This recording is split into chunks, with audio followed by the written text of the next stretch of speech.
In 1511, the governor of Mecca ordered the burning in the public square of all stocks of a black and bitter beverage that was gathering men of all social classes to talk about politics until dawn. 40 days later, that same drink had defeated him. What did that drink have for an entire government to consider it a threat?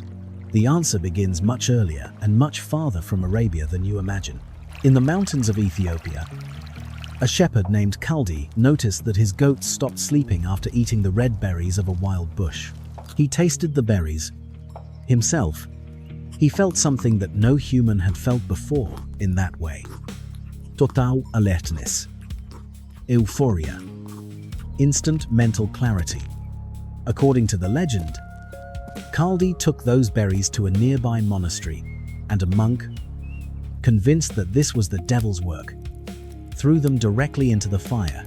But the aroma that rose from those roasting seeds was so intense that the other monks rescued them from the embers, ground them, and dissolved them in hot water. The first cup of coffee in history was born. According to the legend, that is the legend. Archaeology confirms something more discreet, but equally fascinating. For generations, Ethiopian warriors mixed those same berries with animal fat to create a kind of energy bar that they took into battle, long before it was a drink. Coffee was war food. But a plant locked in the mountains of Ethiopia does not build empires. Something had to change. That change came when coffee crossed the Red Sea to Yemen and fell into the hands of Sufi monks who needed to stay awake during nighttime devotions.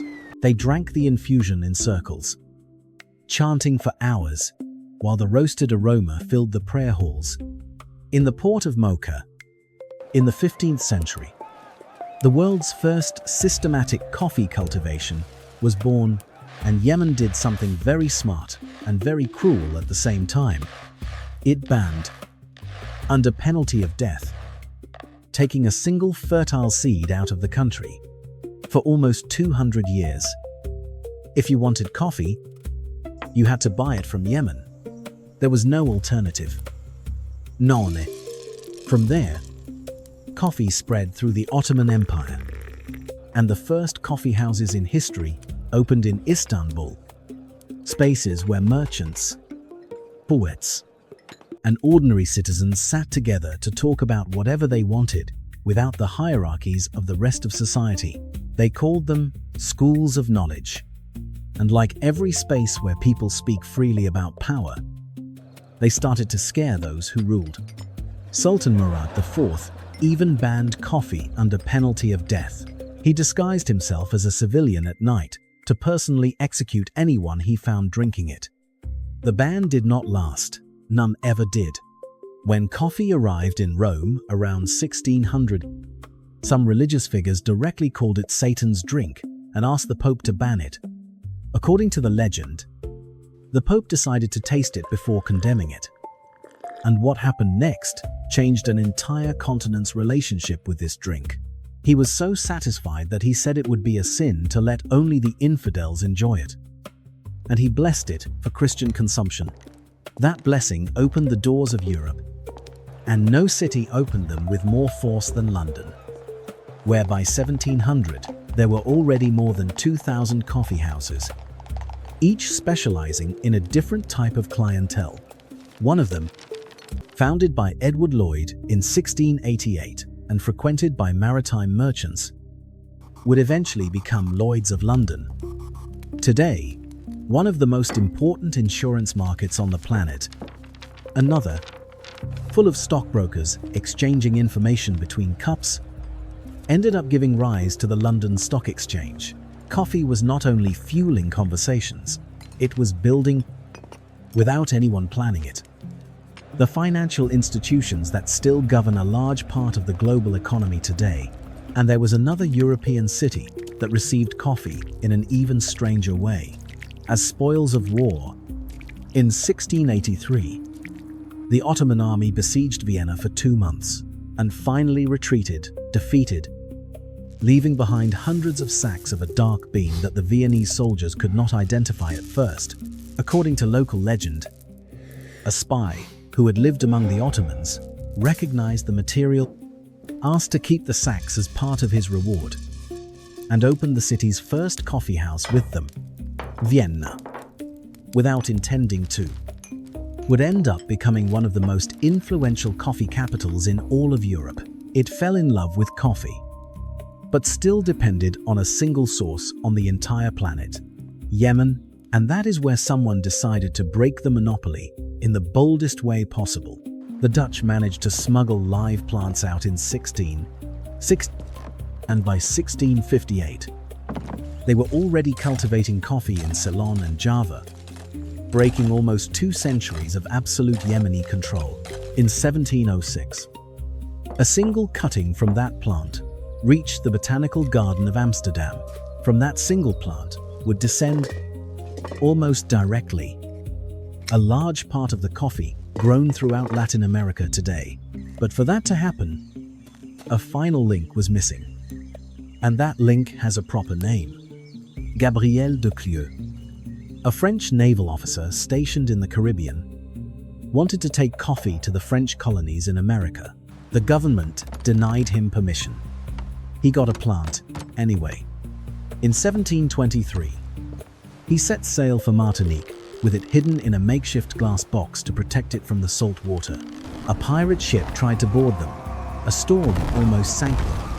And when drinking water began to run scarce, de Clieu, according to his own account, shared his ration with the plant before himself, giving it to drink to ensure it survived the journey.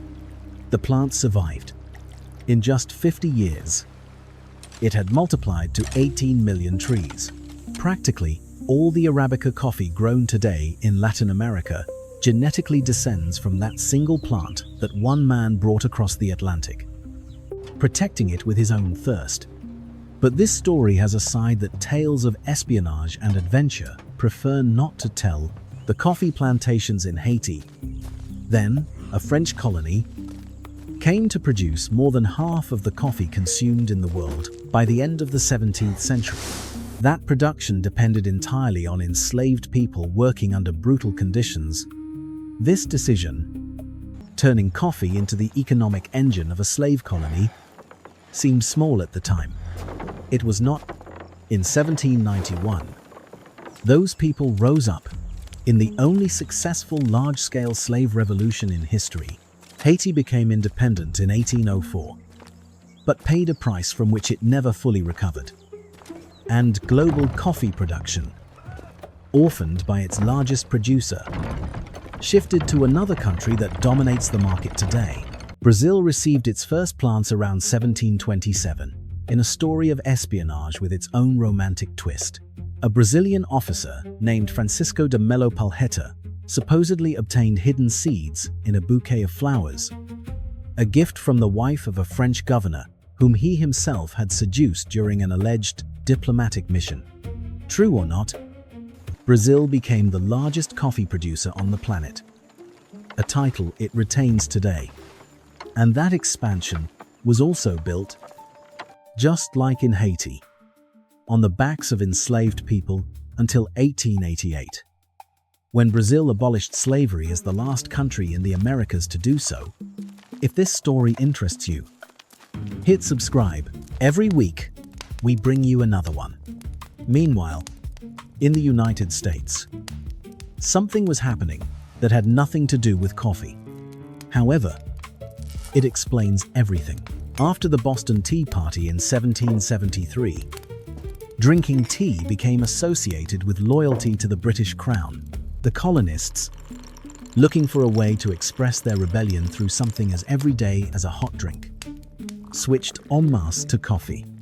That decision, made in the midst of revolutionary fury, is the reason why the United States remains a nation of coffee drinkers today and not tea drinkers.